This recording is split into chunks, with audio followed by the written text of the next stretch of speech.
જી અને જીએચ ક્યારે સાયલેન્ટ રહે? એન ની પહેલા જી આવેલો હોય ને ત્યારે હંમેશા જી સાયલેન્ટ રહે. અહીંયા એન આપેલો છે તો એન ની પહેલા શું છે? જી. તો જી સાયલેન્ટ રહે. તો આને શું વચાય? સાઈ ન. પછી સાયજન નો વચાય. પછી અહીંયા જો એન છે, એન ની પહેલા જી એટલે જી સાયલેન્ટ. તો ડિઝાઇન વચાય, રિઝાઇન વચાય. શું કામ? એન ની પહેલા જી છે. ફોરેન વચાય અને ફોરેન વચાય. ફોરેજીન વાંચતા એન છે, એન ની પહેલા જી તો જી સાયલેન્ટ. બરોબર. કોઈ પણ શબ્દની છેલ્લે જીએચ આવે તો એ જીએચ ને હંમેશા સાયલેન્ટ રહે છે.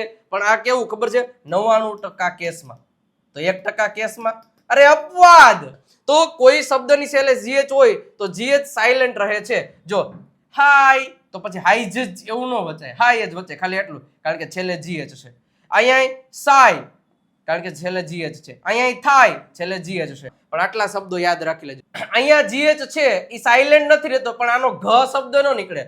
જ્યારે આવા શબ્દોમાં છેલ્લે જીએચ હોય છે ને એને ફ વાંચવામાં આવે છે. તો આને શું વચાય? ર ફ ટ ફ સ્લ ફ ઇન ફ. કોઈ શબ્દની છેલ્લે જીએચટી આપેલું હોય તો છેલ્લે આવેલો જીએચટી માં જીએચ સાયલેન્ટ રહે છે. લાઈટ, નાઈટ, ફાઈટ તો ફાઈટ, બજો માઈટ, બ્રાઇટ, તો છેલ્લે બધાયમાં જીએચટી છે એ સાયલેન્ટ રહેશે. એવી જ રીતના કોટ, ફોટ, ટોટ, બ્રોટ, થોટ,